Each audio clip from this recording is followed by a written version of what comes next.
Hey, Lynn.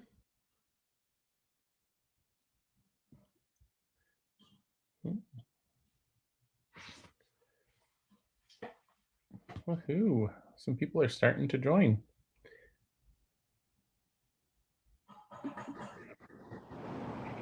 Hey, Kate. Hi, Brian. How are you, my dear? Good. I'm actually grilling out right now as we speak. Oh, that sounds fun.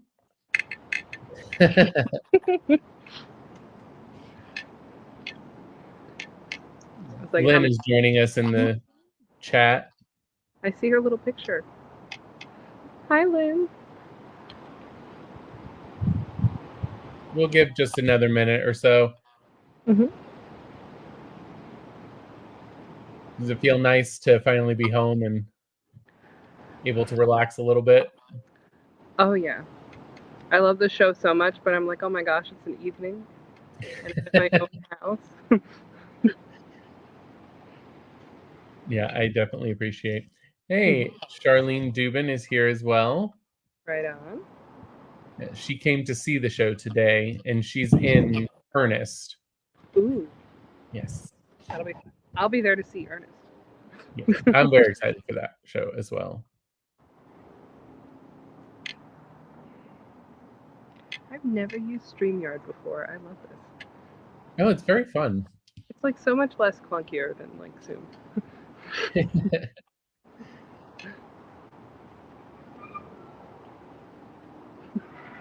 Just checking. Sorry, I'm actively grilling. I think that you should just like make this a regular thing and like do live streams and grill at the same time. Like, look, I will, and I gotta flip. Look at those grill marks. I'm a professional.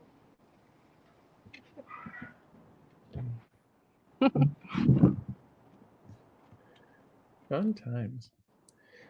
Okay. So it's 5 minutes after we can go ahead and get started. And if anybody else joins us, that's cool. If not, I will just really enjoy chatting with Kate and then Lynn and Charlene through the messages as well.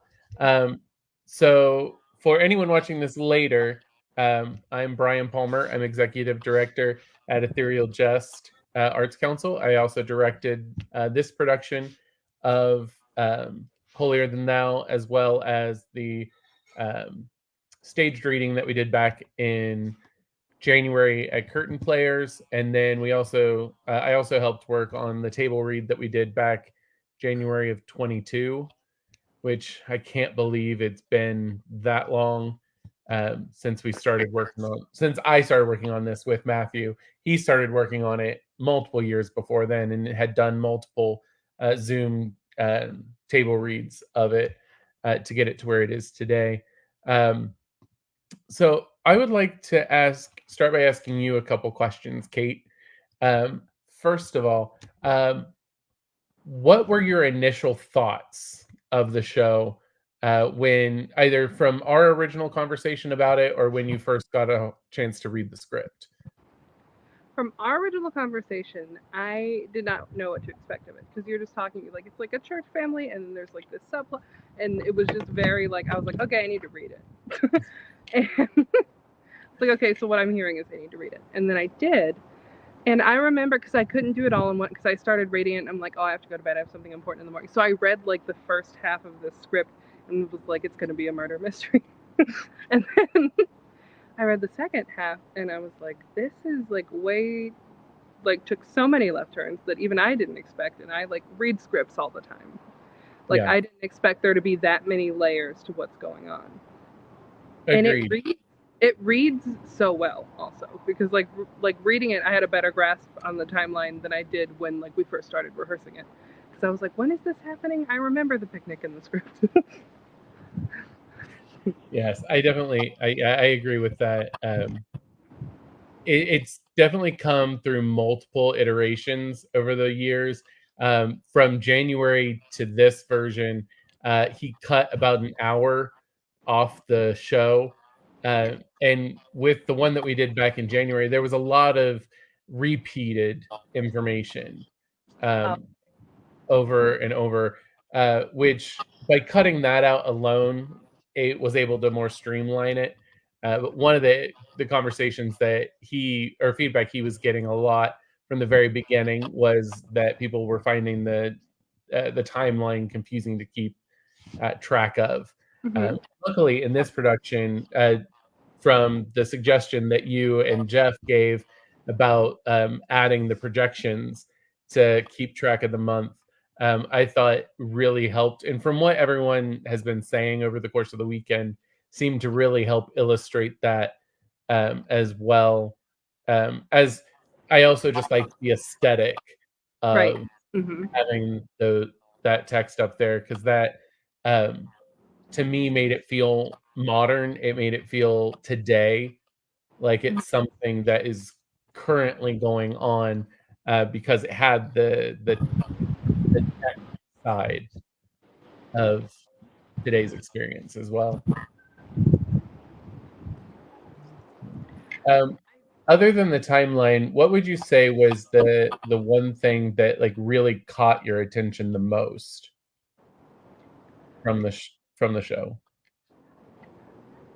From the very beginning, it wasn't even because like I was reading it knowing that like okay, I'm gonna like think about it as Sharon, and then but like the well-roundedness of um, Elise as a character, she was like my favorite thing about reading. Like I'm reading it and I was like, I love this person. She's like the only good person in that church.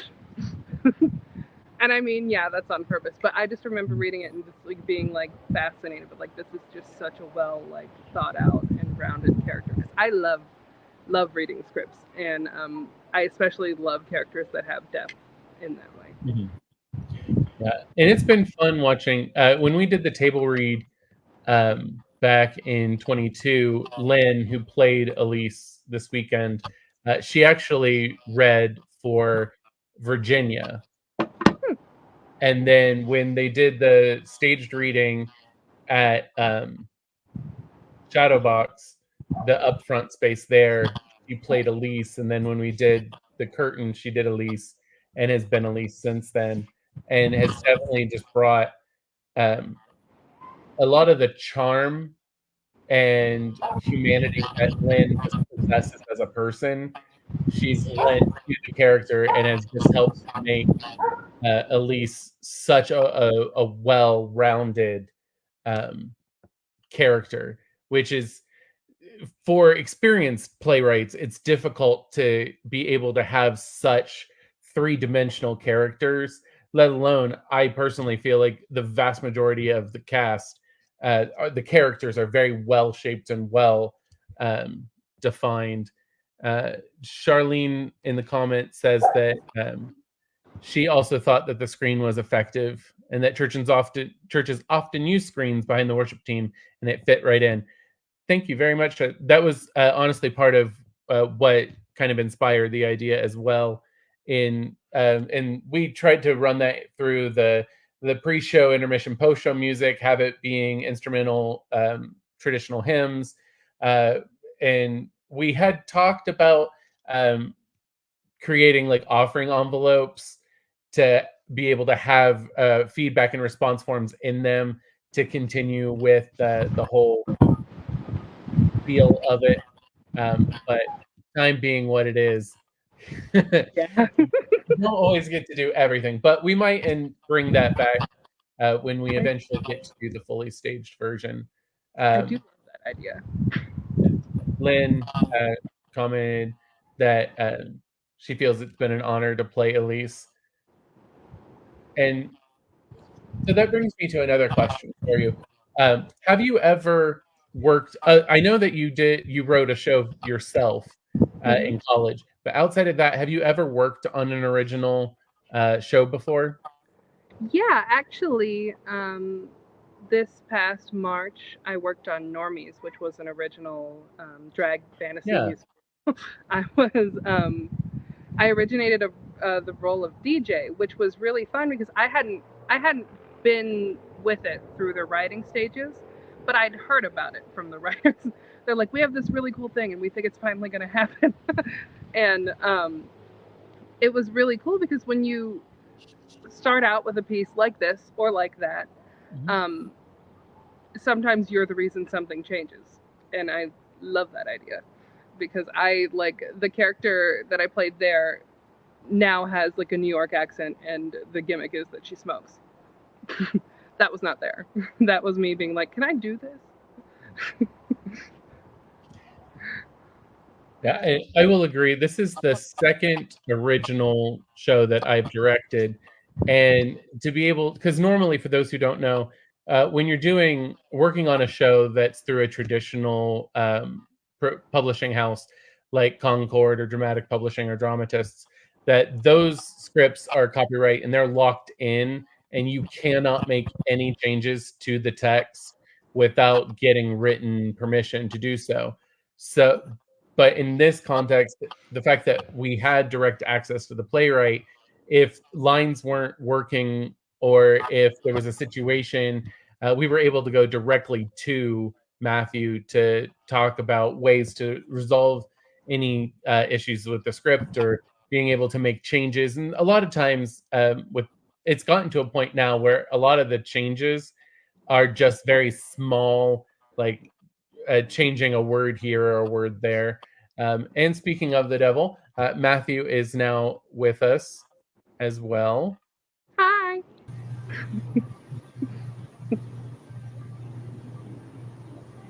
Hello, sir.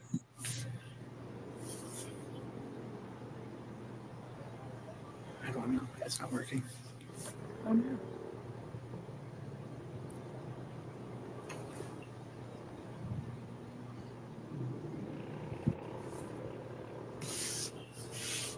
No worries. I will let you get yourself together, Matthew. And when you get all together, give me a thumbs up and I'll bring you back into the chat. Yes. And for anyone watching, if you have any questions or any comments, just drop them into the comment section and then we will address them as soon as we can. And I'm gonna check the temperature of my meats. You do that too.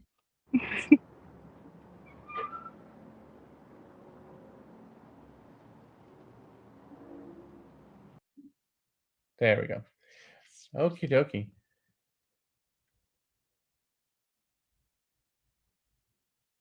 So just for those of you watching, I do have my phone up with the live stream as well, but it's like a good 2 seconds behind. So if you see me look over, it's because my phone is catching my attention. Benjamin Hartwig just popped in with a comment, says, how are your short-term and long-term goals coming along with your company? Oh, thank you very much, Benjamin. Things with Ethereal Jest overall are going very well. We had our very first season back in 23. We did a night of 1x to get us started. Last season, we did 4 shows, which we consider our main stage. This year, we have 4 more main stage shows, but we're also planning to do 3, hopefully 4, what we're calling experimental shows. And this Holier Than Thou was our first experimental show that we've had the privilege to be able to do. And I just cannot express how excited I am to have been able to work with Matthew on this being our, like I said, our first experimental show. And the fact that we get to now historically say that our very first experimental show was Matthew Barr's Holier Than Thou, which again, I could rave for hours about how excited and happy and pleased I am to have been able to work on this with him. Awesome. Anybody else have any questions?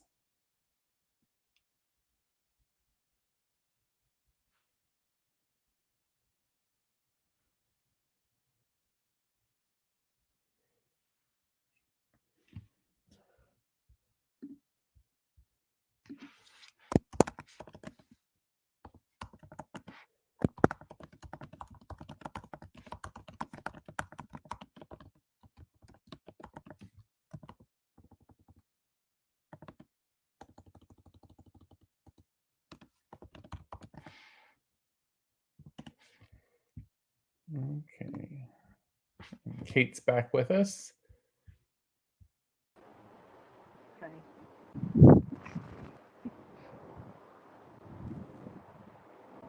Okay. So Charlene has a question. Yay, Natalie's here too. She says, sorry to be morbid, but I had an issue with Elise overdosing on sleeping pills. It's hard for someone to die that way. Why did you choose that way? That is a great question. When we are able to get, so it looks like Matthew's ready to join. Again, perfect timing. And he can address that question for us. Hey, Matthew. Hello. What was the question? So the question is that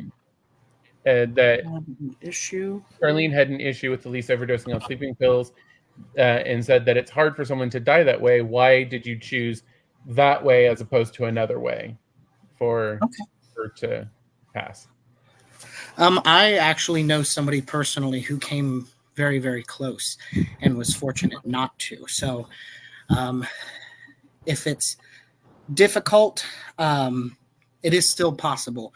And that came about from Elise taking sleeping pills to help her with sleep, just kind of slowing her mind down at night.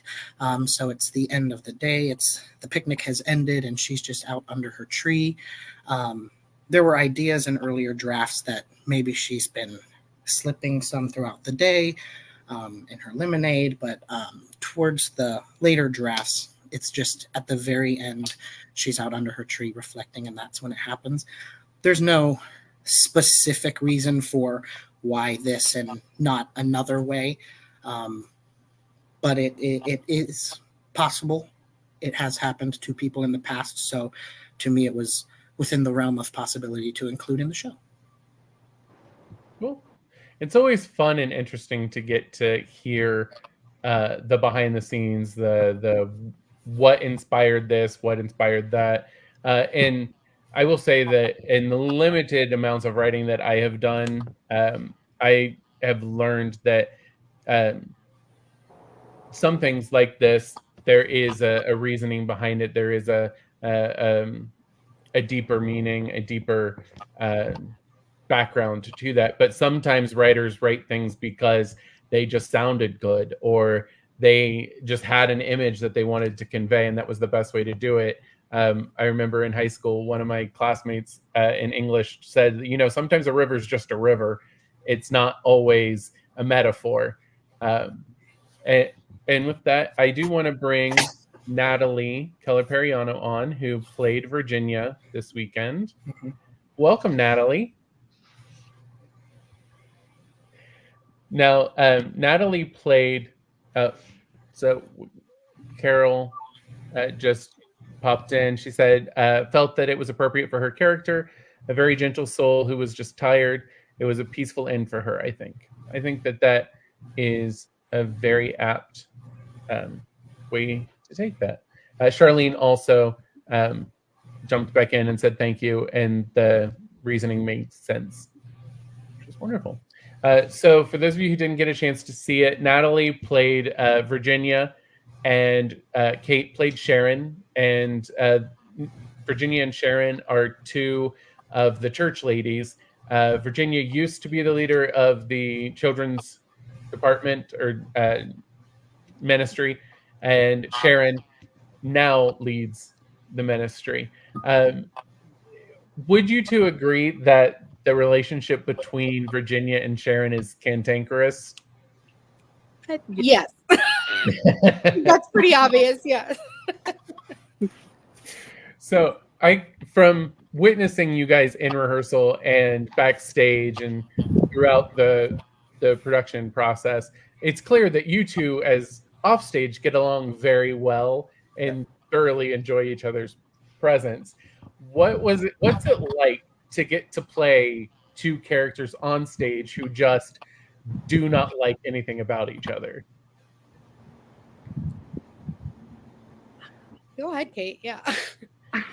I think it's like been better when you're besties with that person, because as soon as because there's that underlying kind of chemistry you already have with that other actor. Like, even though of course you're playing opposites, of course you hate each other, it makes it that much easier to hate that person when they know that it's not real. Yeah. Like that, like nobody's scared about hurting the feelings of an actor they haven't worked with before. Yeah. We were lucky and fortunate that we had just been in a show that had closed just a few weeks ago together. So it made it a lot easier to jump in and pretend to hate each other rather than to have to build chemistry and then hate each other from there. So yeah, but it's fun. They were very fun, spiteful roles to play. So now the rehearsal process for this show was different than what is a traditional process for me, and I assume for both of you as well, where normally in community theater, rehearsals tend to be Monday through Thursday for anywhere from as little as 4 to up to 8 weeks, depending on the needs of the show and the company. With this show, our rehearsals were Friday evenings, Saturday afternoons, Sunday evenings for about 6 weeks, but it still left us with less than the traditional number of rehearsals. What was the rehearsal process like for you guys?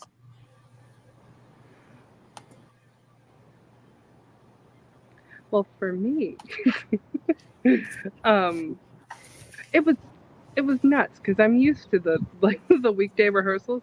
So as soon as I was like, oh, there's not enough time in the world for knowing the script. And then, like, the more we did it, I was like, okay, I like this. I enjoy it being non-traditional because it gave me more time during the week to be like, I'm going to come in on Friday and I'm going to know all my lines, and then I'm just going to play around and see what sounds good and see what the most I can do for this role is.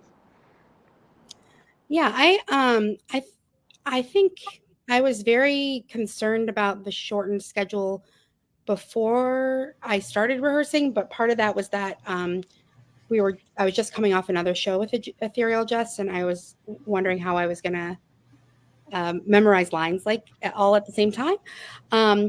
But actually, I found that the tightened schedule worked. I don't know that it would work with every kind of show, but with a show with the cast our size, I think it was fun. And it felt kind of like we were all working twice as hard together. And we also had to like expedite getting to know each other for that reason. And I thought that created like a nice camaraderie early on. So I really enjoyed it for that reason. Yeah, I know that with the fact that, like you said, you and Kate, and honestly, a number of other members of the cast were in Anne of Green Gables that closed at the beginning of September, that you personally, your first rehearsal was our off-book rehearsal. Yep. And for those who don't know, off-book means that's your first rehearsal where you're not allowed to have your script in your hand anymore and are supposed to have everything memorized. Now, I will also say that in a normal, traditional situation, very few people have the entire show memorized on the first off-book date. That's why you're able to call for a line and get help to struggle through. But what was that like for you, Natalie, coming in first rehearsal off-book? I mean, I was in no way would I have considered myself off book at the first rehearsal I attended. So, being a person who I normally study and work a lot outside of rehearsal to prepare, I was very intimidated that I was going to come into a group that had already been working together for like 3 or 4 weeks without me, or maybe 2, I don't remember. And not being off book and everyone else being off book. But there was a lot of grace. So I felt fortunate in that. But I was intimidated by it. But I did a lot of studying on my own, and I ran lines with Brian as the executive director of Aethereal Jest. He leaves space for you to sign up for running lines. So I definitely did that. And then I ran lines. I always record all of the other folks' lines and run my own lines with my own voice doing all the characters. So I was doing a lot of prep in preparation for that, but I was definitely not off book at that first rehearsal. Now by the third one I was, but the first one, no. Also, it's just, I didn't know any of the blocking or anything else. So I did feel like I was playing catch up, but again, with the size of the cast, it was manageable to get caught up. So that was good. Yeah, I will say, when you're doing community theater, it's often that you have a wide range of experiences and talent levels. And I consider myself extremely blessed that for the most part, this cast was a very well-seasoned, well-experienced, very professional type cast. And honestly, as a person working in the arts, I personally prefer dealing with people who do handle work in a professional manner. I mean, we're not Broadway, although we do try to do our best to give a very similar experience. But being able to work with 11 extremely talented, very serious, very professional, but at the same time, very fun people was definitely a privilege that I do not take lightly. And it's also the fact that I've learned that when you deal with a show whose topic is so serious and can get kind of dark, that being able to behind the scenes keep it light, have laughter, have joking, have fun at the same time, which I definitely feel applied to this show. There were a number of times we had to point out that although you guys were having a lovely, wonderful time in the green room or in the dressing room, it did get kind of loud a couple nights, but that is a lovely problem to have. Matthew, Lynn has a question for you. She wants to know, was there anything that surprised you when you saw the show up on its feet for the first time this week? That's a good question. I'm trying to think about that because we've done a few different versions and there's been change. I was surprised by the moments that were found this time that got reactions, either laughs or gasps. I'm trying to think of specific examples. There were moments, especially earlier in Act 1, when the audience would laugh at something and I was like, oh, I didn't mean for that to be funny, but okay. But just like seeing the choices that were made by the cast this time that were new and just finding new things with the changes in the script or just things we haven't thought about, and getting to hear the feedback from the people performing the play. It was really cool. So not necessarily surprised, but really interested by some of the new things that were discovered, not even necessarily by me this time. So it was really cool. Yeah. I would like, Matthew, if you don't mind, to talk just a minute about the difference between, so like there are certain characters like not Len, she's not a character, she's a person, like Elise and Eileen and Nick, who have played the same roles in multiple versions of the show.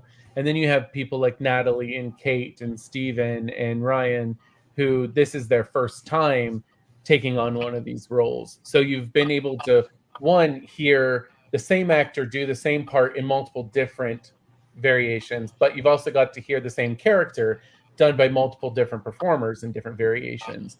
What has that experience been like as a writer? It has helped find nuance with the characters in that certain actors might make a character more or less sympathetic in some versions. I know in one reading, I don't remember exactly which one it was, but in one reading, Bruce came off a little bit snippier or like a little bit disinterested than he was in my mind or he was in other versions. And it was really cool to see. I know a lot changed with Mark and the dynamic between Mark and John. There was a lot of playing around with how much or how little do they get along and how likable or unlikable is Mark because of that. So just a lot of the dynamics changed, and that came from watching the cast. And not that I was writing characters for actors, but just incorporating some of the elements that actors brought to it and kind of shifting the tone based on that. Just reacting in real time and adjusting as I went. It was really cool to see. And honestly, I took every note that was given to me, or not even just note, but thought, idea, suggestion, everything that was told. I listened, because it got to a point where as actors are rehearsing the show or going through these different versions, they start to know the characters better than I do at this point. I had somebody say, well, what if they were thinking this in this scene? And I was like, I had never even thought about that, but that's so layered and I love it. And I can kind of, in those moments, just go, yeah, that was intentional the whole time. But it's really just because there are such talented people that have worked on it and have helped me. So I really haven't written this show by myself, because I've listened to everybody and taken their additions to the characters. And I will add or piggyback on that as well, because directing this version and then having also directed the staged reading back in January and then organizing the table read back in 22, that just from not as a playwright, but from my perspective, getting to see the different characters played by different people and handled in different ways. I will also say that there are things that we discovered in the staged reading back in January that having different actors in the roles changed and didn't, like we were talking back in January that maybe John had unrequited romantic feelings for Eileen, and with that cast that made sense.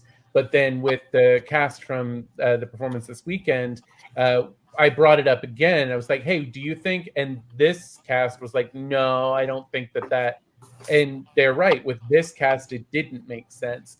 And I honestly think that part of that is a testament to you as a playwright, that you have written characters in a world that are so well crafted that different actors can find different things in the same part to be able to bring out and play, that gives the show some flexibility to be performed by lots of different groups instead of and just as an example off the top of my head, the play That Goes Wrong, I was first exposed to it with the original cast, that when I see other groups do it, I'm just always comparing them to that original cast, where I feel like this script is one that even if you've seen other people play, there's stuff in there that you can find and bring out and make it more personalized, so different casts can just make it feel like a different personalized show. And again, that's definitely toward you as a playwright and your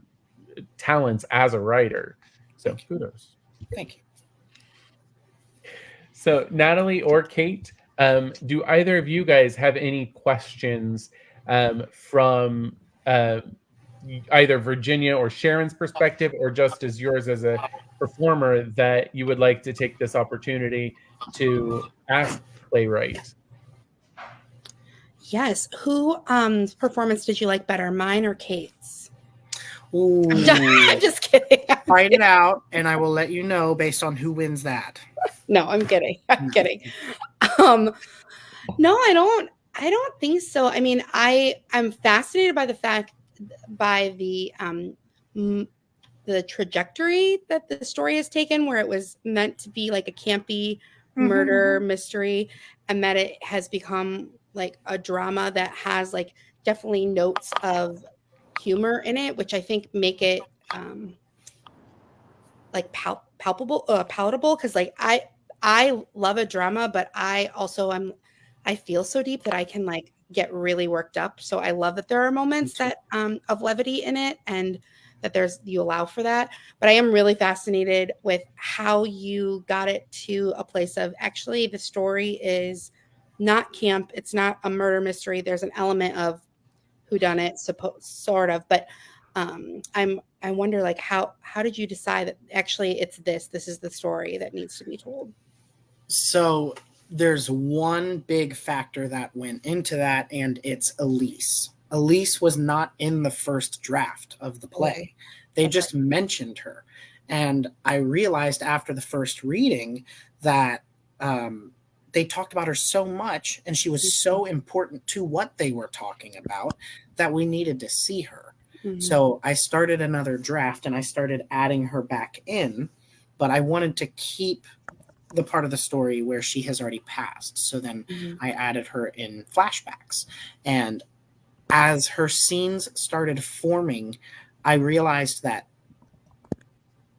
it just naturally started to form around Elise. The whole story took shape.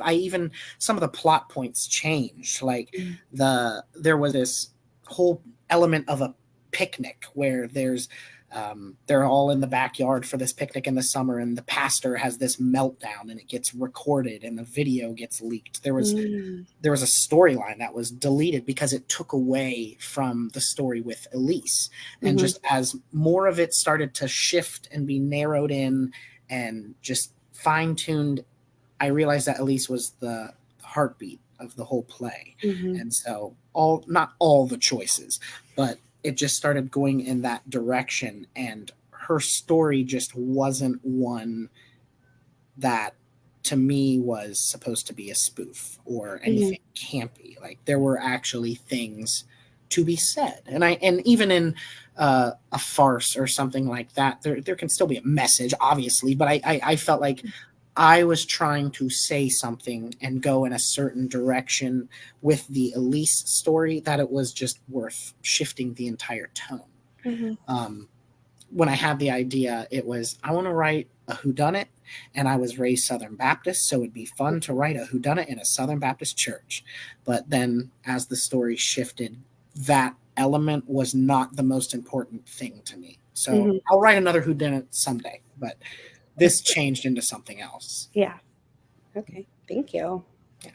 So Matthew, in all the different variations of the show and all the different drafts, what is something, whether it is still relevant to this story or not, but what is something that has been a part of the script at some point that you kind of miss or wish could fit in?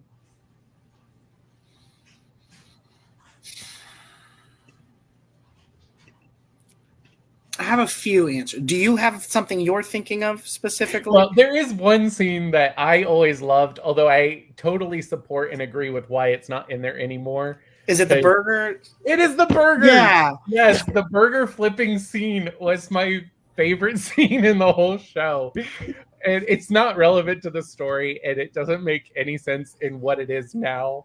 But yes, I always loved the burger flipping scene. So after the summer picnic scene, it's when the congregation is serving as that Greek style chorus, and Mark, Bruce, and isn't there a third one? Pastor Steve getting this little argument over the best way to flip a burger patty. And they're arguing, going back and forth, taking the spatula, but they're all doing it the exact same way. And so it's this little bit, and it is funny, but it just takes up too much time and it doesn't add anything. Yeah. And I actually got to a point where I ended up cutting the entire picnic part, but I did save that little burger flipping bit because I feel like it could just be worked in somewhere in some show in the future, and there's still something in the back of my mind that's like, no, it can work in this show, but there's just no good spot for it right now. There was a whole other character named Bev. There was it was like Inception with flashbacks. There was a flashback with Elise's mother in Act 2. But again, it took up too much time. It didn't really move the story forward. So It was a beautiful scene, though. I liked the scene. It was Cat crying told me I sometimes just had to kill my darlings. And it's not fun to cut things from a script that you like, but you have to serve the story as best you can. So there's a lot of things, little scenes, jokes and bits here. I wrote a lot of jokes into the first several drafts because it is a heavy show. But then it got to a point where it was like, I'm adding jokes just for the sake of making myself laugh, but taking up too much time in the process. Yeah, I will agree that although it was sad to see certain elements like the burger flipping scene or Bev leave the script, in the end, they were definitely cut for good reasons.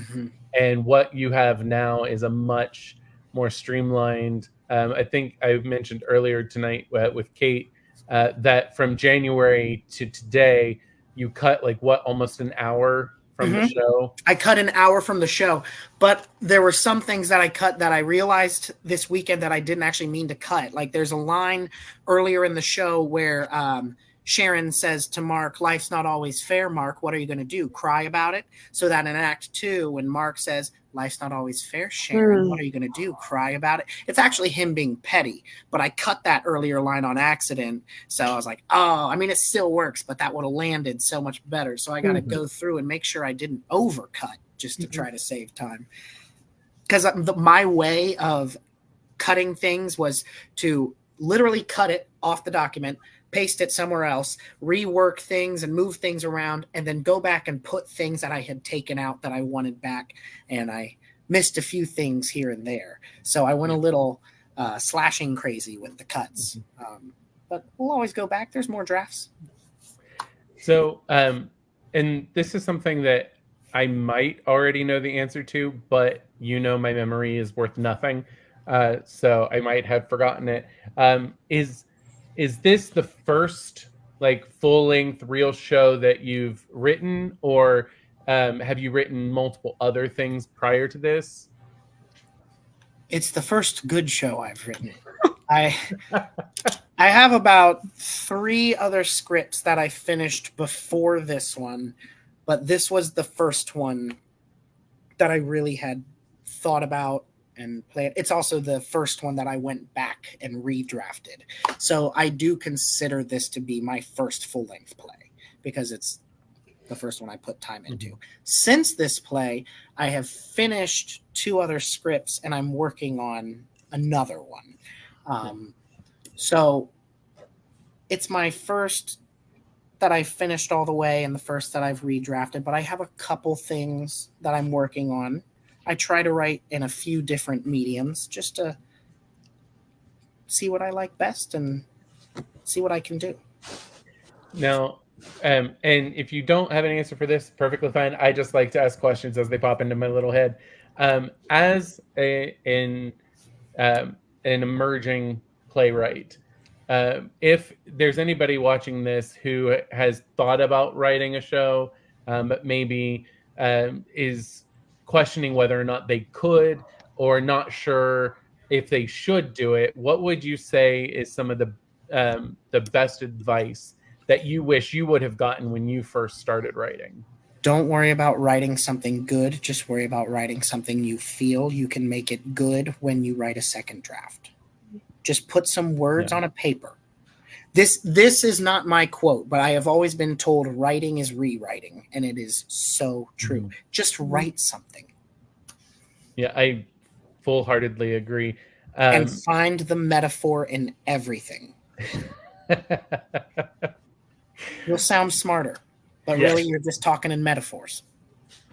There's a show that I was in a few years ago called Present Laughter by Noel Coward. And in it, there's a scene where I played an aspiring playwright, and I was getting some advice from an established playwright. And one of the lines was something along the lines of, if you want to be a playwright, go home and write 20 shows.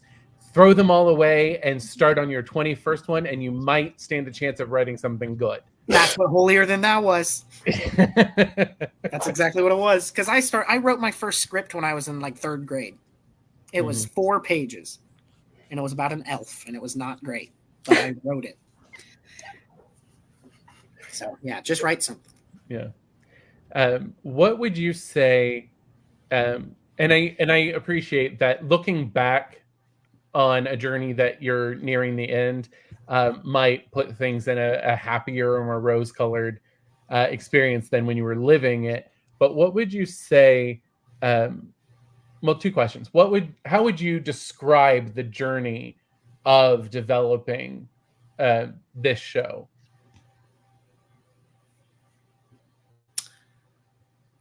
It's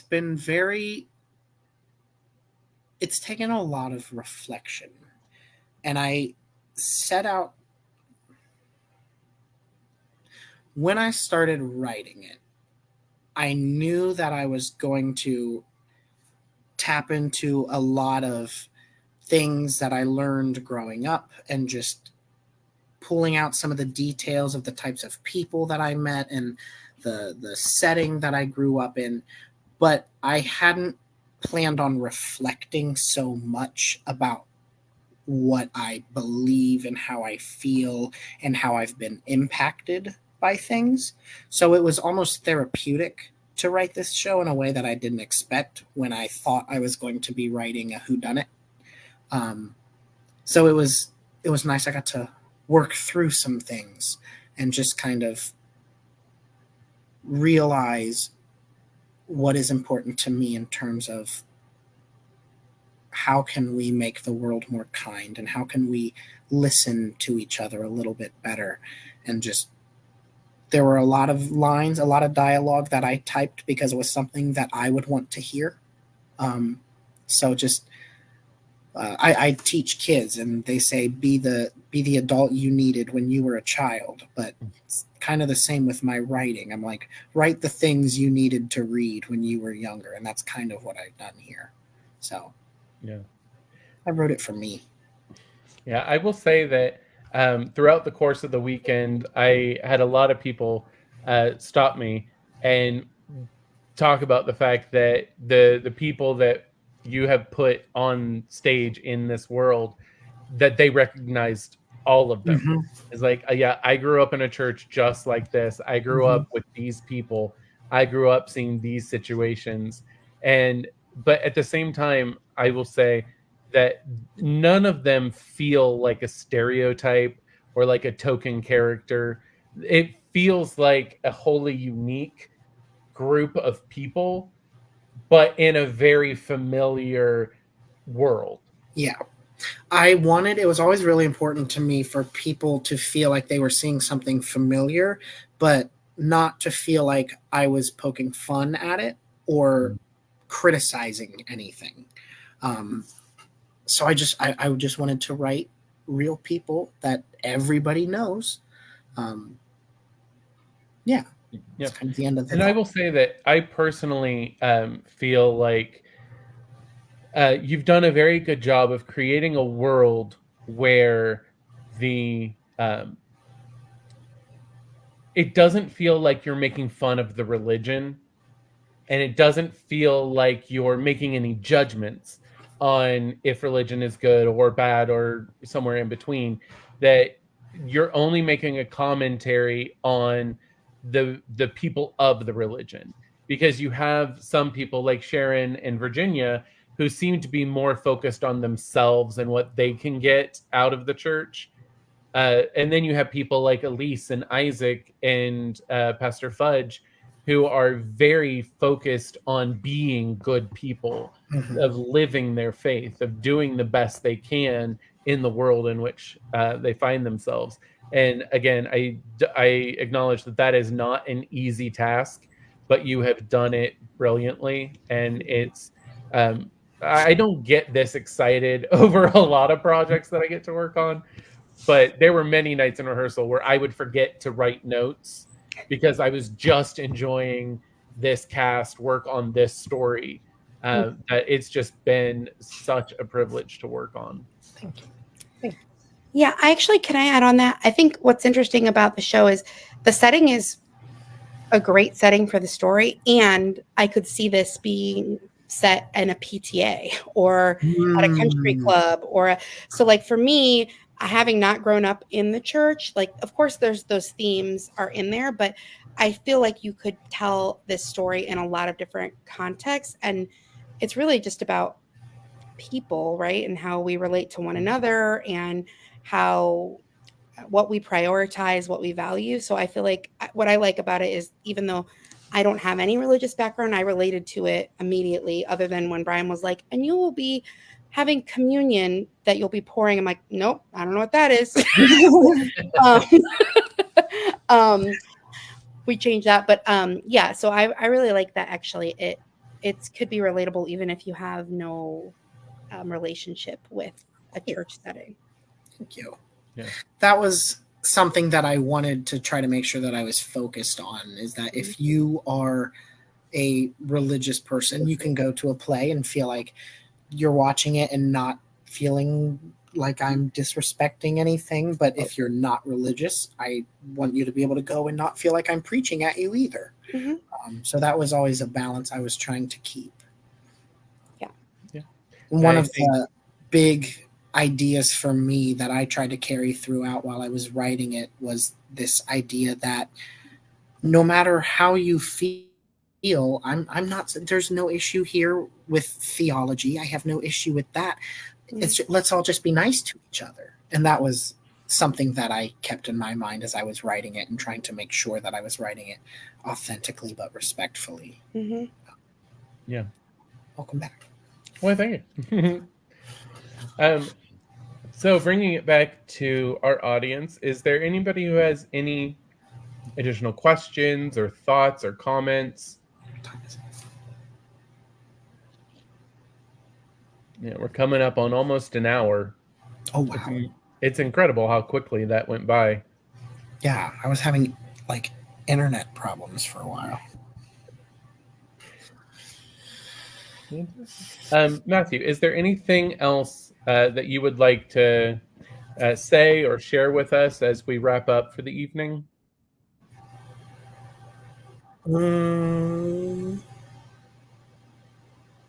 Any compliments you want to give?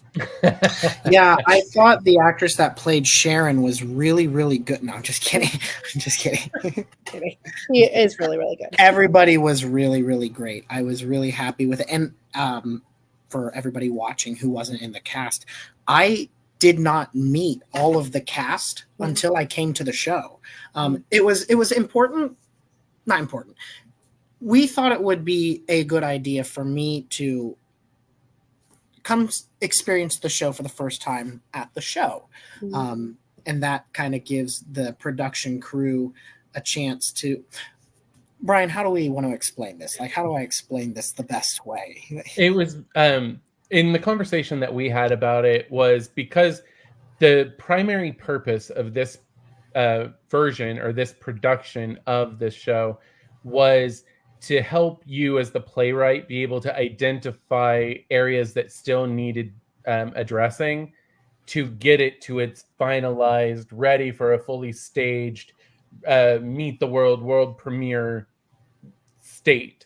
And we talked about you being able to just come in without having seen all the behind the scenes stuff and just being able to experience it as an audience member would probably be the best way to help you identify the biggest areas that needed attention.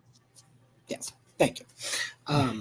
So because of that, I went to the performance and introduced myself to some of the cast members on opening night. And it was really great because I just got to see them be the character. It's awesome seeing my friends play these characters, but then it's also really cool to see somebody that I don't know playing a character that I wrote, and then I'm just watching that character. And then it's choices that I've never seen before. It's just so cool. And you all did such a great job, and it was awesome to see. Fantastic. Couldn't be happier. Well, for those who are not aware, Matthew, lovely playwright that he is also a wonderful director, and he's directing our upcoming production of The Importance of Being Earnest that runs middle of November. So if you've enjoyed the stuff that we've worked on so far, and if you enjoyed Matthew's work this weekend, make plans to come out and see The Importance of Being Earnest in November. Excuse me, that was really gross. And get a chance to see his work as a director. He has some really, really interesting and fascinating takes on this classic play. The biggest and most notable is that of shifting it from 1890 to 1952 and getting to see how still relevant the story is, even in a different time period. And I also am his stage manager, so I'm just so excited that I get to spend another 4 or 5 weeks working with him pretty much every day. So I'm very, very happy. Awesome. Well, if nobody has any other questions, or if Matthew and Natalie, if you guys don't have anything else to add, we will go ahead and call this. After this ends, if those watching, if you have any ideas about, this is our very first live stream talkback that we've ever done. Typically, talkbacks are done live in the theater immediately following a performance. But we wanted to try this out and see lost my train of thought. To see if this would be a better venue for this type of event, to allow people to be in their homes and be comfortable instead of being kidnapped after a show and forced to participate. So if you have any thoughts or opinions on that, or ways that we can make this more engaging, please feel free to either share it in the comments and we'll get it later, or you can drop us an email at info@etherealjest.com. Either way, thank you so much to everybody for being a part of this, for coming out and getting to support and enjoy Matthew's wonderful show. And I can say personally, I cannot wait to get to the fully staged production, to actually have it 100% fleshed out the way that you've been envisioning it. Thank you. Fantastic. Well, again, thank you, everybody. Have a great rest of your Sunday and have a wonderful week and enjoy. Oh, Kate jumps in. Love this. If my phone hadn't died, would have been 100% better. Well, thank you, Kate, for joining us on screen as for the time that you were able to. With that, have a wonderful evening and enjoy spooky season. And I will see you guys later. All right. Bye. Bye.